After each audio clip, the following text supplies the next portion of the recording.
Hi, everyone, and welcome back to my channel. I have not been on for some time because I kind of thought you guys all might be getting a little sick of me.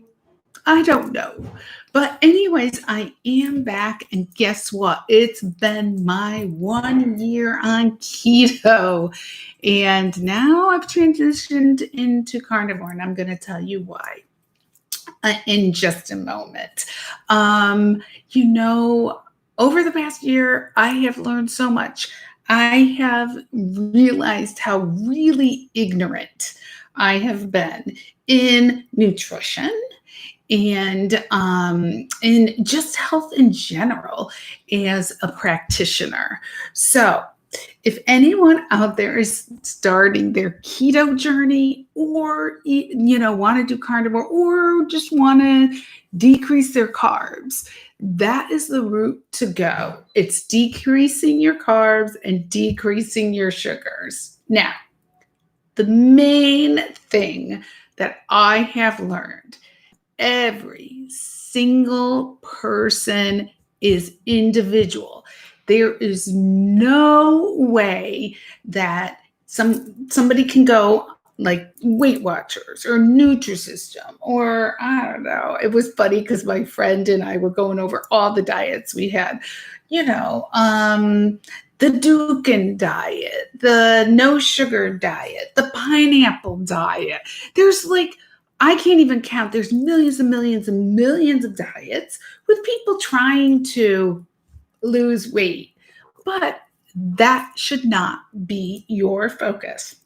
This year I did. I turned 60 years old.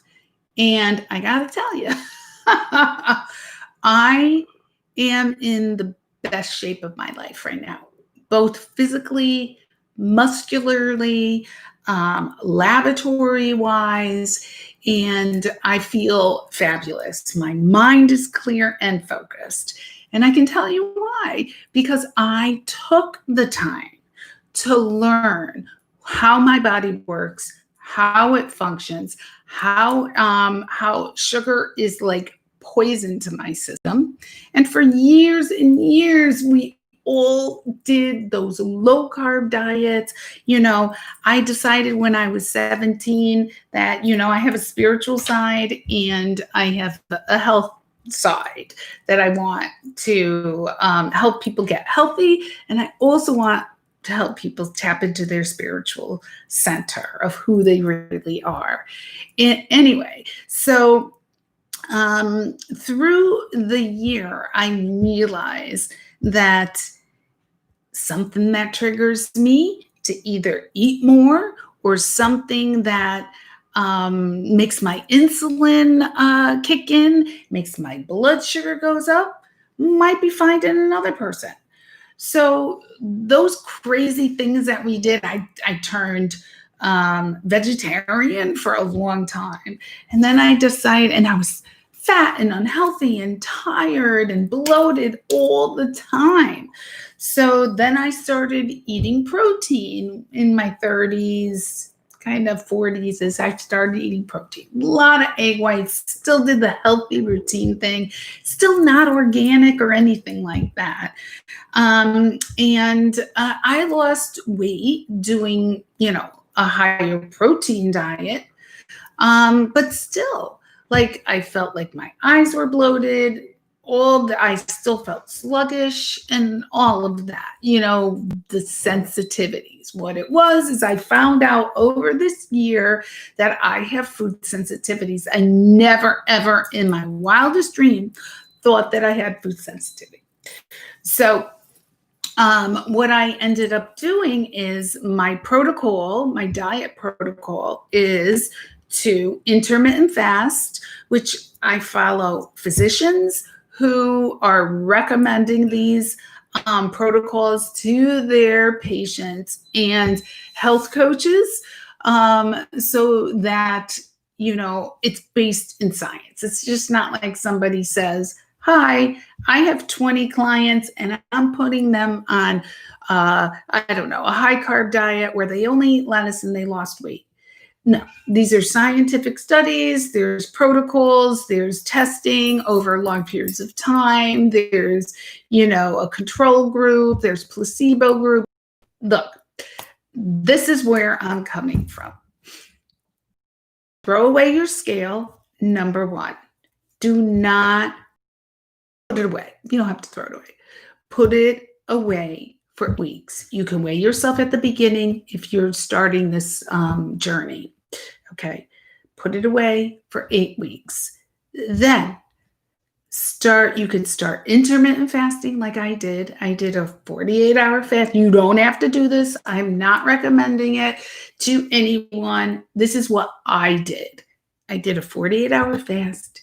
And then I downloaded a carb manager, which keeps you honest if you use it. These things will keep you in check if you use it. And I figured out my macros. And then, of course, along the way, you're tweaking it. I need more protein than somebody else. I need a little more carb. My husband does a lot more carb. I'm 0 carb right now. Okay. Other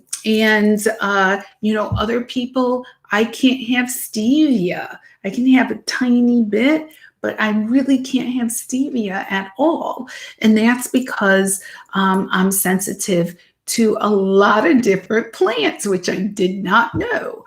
So it will give me heartburn or it will make my eyes puffy. So we don't want to do that.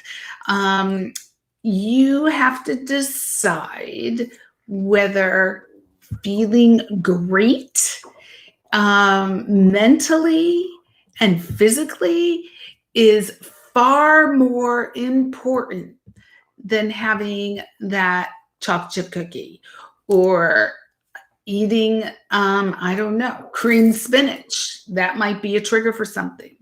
I can't have dairy, like cow dairy is off limits for me. Egg whites and egg yellows are off for me. Egg yolk. What else? A lot of fermented things are not good for me. Garlic gives me heartburn. And guess what? Heartburn is the sign that you have a sensitivity to something. So you have to be patient with your body. It's going to take a little bit of time to figure out what it is for you. So how I figured out that I had some of these sensitivities is over the course of a year, I would fast. Sometimes I do a 3-day fast, a 70-hour fast. Some days I would do a 48 or a 42-hour fast. And I always did OMAD pretty much regularly, which is fine with me. That's my eating pattern. That's how I feel comfortable. So OMAD is 1 meal a day. And you have all your calories in I usually leave it for a 2-hour period. So that you don't get, too much stomach upset or indigestion. So on the days I fasted, I felt better than the days I ate. So that's a little crazy, right? The days you eat, you should feel great. So I was getting heartburn. I would wake up the next day. My face would be really bloated. I'd have bags under my eyes. I always thought it was salt, but guess what? It was eggs. So, and dairy, cow milk and eggs are my highest sensitivity, and chicken. So what I've done is I started following some people on YouTube, and I am kind of ketovore, carnivore. And I followed several physicians, Dr. Barry and his wife, Nisha, who is also a nurse, she's on ketovore and he's on carnivore. And it's just because that's what their body requires. So it's not set in stone. It's not cookie cutter. So I am going to be on the carnivore diet for 6 months. and then start to reintroduce some of the foods that I would have problems with. If I get those symptoms again, then I'm not going to be able to eat them. If I don't get symptoms, then I can have them in moderation or small amounts. So I'm just wondering, like, how many people out there get heartburn and just ignore it and take a Tums or whatever. It's really food sensitivity. And why I say do not weigh yourself, because there is a huge amount of variation in your body. First of all, you can have water weight. We'll get into the whoosh effect later and all of that, but you could be retaining fluid on purpose. Your body does it on purpose because before you lose fat, the body says, oh, we're losing fat. We need to, keep those fat cells a certain size. They will fill. Those fat cells will fill with water to keep the structure the same. And then when they realize there's nothing coming in, that's not going to happen, whoosh, you get a whoosh effect. You pee it all out. Those fat cells collapse and you start losing fat. Okay. You want to gain muscle. Muscle is good. Muscle is what keeps our skeleton together. We want that. And as we age, and I'm 60, like I said, I don't want to break a hip. And the stronger my ligaments and my muscles are, the more together my bones will stay. And that's really my focus. The other thing is that you can be gaining muscle. You can also, have a little more food in your gut because your body's digesting more nutrients and minerals. And, I learned all about trace minerals, which we need. And I never even thought of some of the minerals. So, in nursing school, they gave us nutrition class, but it's like small frequent feedings and follow the ADA diet. Well, I found out the ADA diet is wrong. It was established by politicians, not medical community. Nobody's ever said that is the way the body works. And we have been, as medical professional, we have been telling the people the wrong thing. Now, I used to tell people to cut their carbs and follow, the low carb Atkinish diet when they were diabetic. And guess what? I've gotten people off of their insulin and everything with the doctor.